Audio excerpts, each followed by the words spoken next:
Bonjour mes chers élèves, dans la science d'aujourd'hui, on va découvrir ensemble les composants internes de l'ordinateur. On va commencer tout d'abord par découvrir une carte mère, un microprocesseur, un ventirad, un disque dur, une RAM et à la fin une ROM.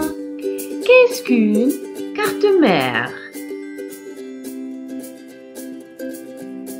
La carte mère, c'est l'élément principal d'un ordinateur.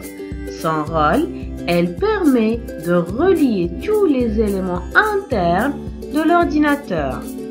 Elle est caractérisée par sa taille, sa couleur et sa marque. Qu'est-ce qu'un microprocesseur? Un microprocesseur ou un CPU, c'est Central Processing Unit, est le cerveau de l'ordinateur. Son rôle, il permet d'exécuter des milliers de tâches à la seconde. Il est caractérisé par sa vitesse qui est mesurée en GHz, par sa marque Intel ou AMD, ainsi que son type dual-core i3, i5, i7 et le récent c'est i9. Qu'est-ce qu'un ventirad? Puisque le microprocesseur est un circuit, c'est pour cela qu'il a besoin d'un ventirad pour le refroidir. Ce mot, il est composé de deux termes, ventilateur et radiateur. Le ventilateur, il permet de refroidir l'air absorbé par le radiateur. Qu'est-ce qu'un disque dur? Un disque dur est une mémoire qui permet de stocker les informations d'une manière permanente. Le disque dur est caractérisé par sa capacité de stockage, son type et sa vitesse d'accès. Qu'est-ce qu'une RAM?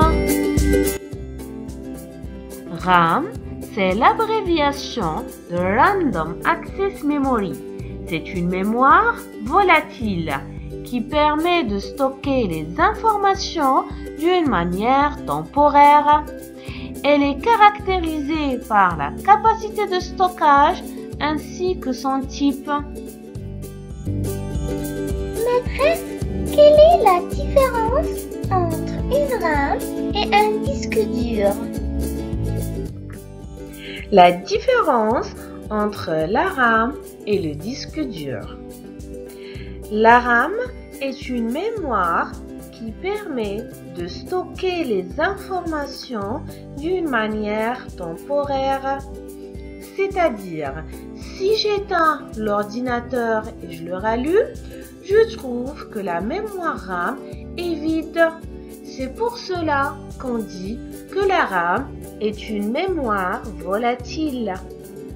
Par contre, le disque dur est une mémoire qui permet de stocker les informations d'une manière permanente.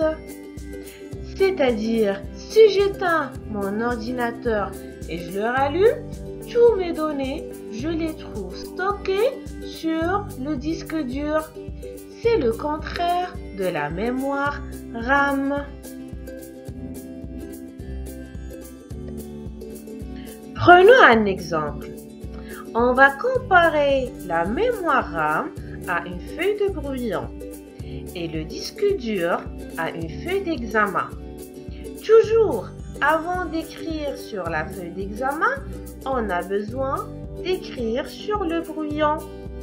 Dès qu'on est sûr de la réponse, c'est à ce moment-là qu'on va écrire sur la feuille d'examen. C'est le même principe pour un ordinateur. Dès que l'ordinateur veut enregistrer un travail, il va passer de la mémoire RAM au disque dur. C'est pour cela qu'on dit que toute tâche faite sur l'ordinateur, elle s'ouvre dans la RAM. Donc, elle sauvegarde les informations d'une manière temporaire, c'est-à-dire il est en train de sauvegarder mon travail au moment là où je travaille. Donc, dès que je veux faire un enregistrement, tout le travail va être enregistré sur le disque dur. C'est pour cela qu'on dit, dès qu'on enregistre un travail, il se sauvegarde sur le disque dur d'une manière permanente. Donc, je vais le trouver même si j'éteins mon ordinateur et je le rallume. Ici, j'ai pris un exemple de jeu des maths. Par exemple, je l'ai téléchargé. Donc, si je veux l'installer, il va être enregistré sur le disque dur. Qu'est-ce qu'une RAM?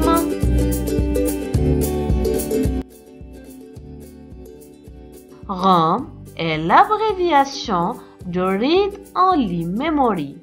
C'est une mémoire non volatile car elle ne s'efface pas lors de la mise hors tension du système. Ce type de mémoire permet de conserver les données nécessaires au démarrage de l'ordinateur. Maîtresse, comment fonctionne la RAM? Le fonctionnement de la RAM. La RAM est une mémoire à lecture seule qui contient les programmes nécessaires au démarrage de l'ordinateur. On trouve le programme BIOS. C'est Basic Input Output System. Ce BIOS est le premier programme chargé en mémoire dès que vous allumez votre ordinateur. Il assure plusieurs fonctions. C'est lui qui est responsable à tester le bon fonctionnement de tous les composants de l'ordinateur. C'est-à-dire, lorsque vous allumez votre ordinateur, la première des choses qu'il le fait, il commence à tester le bon fonctionnement de tous les composants. Maîtresse, je peux savoir le processus du démarrage de l'ordinateur? Dès que vous allumez votre ordinateur et vous appuyez sur le bouton pour l'allumer, votre ordinateur passe par plusieurs étapes. Première étape, la carte mère envoie des signaux au microprocesseur. Il lui demande « Réveille-toi monsieur le microprocesseur, on a besoin de démarrer cet ordinateur. » Étape 2, le microprocesseur envoie un signal à la RAM pour vérifier le bon fonctionnement des composants. Étape 4, la RAM va lancer le programme BIOS.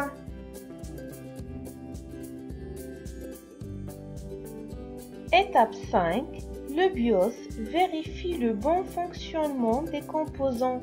Après avoir fait la vérification, si tout fonctionne correctement, alors le BIOS va lancer le système d'exploitation Windows qui est stocké dans le disque dur.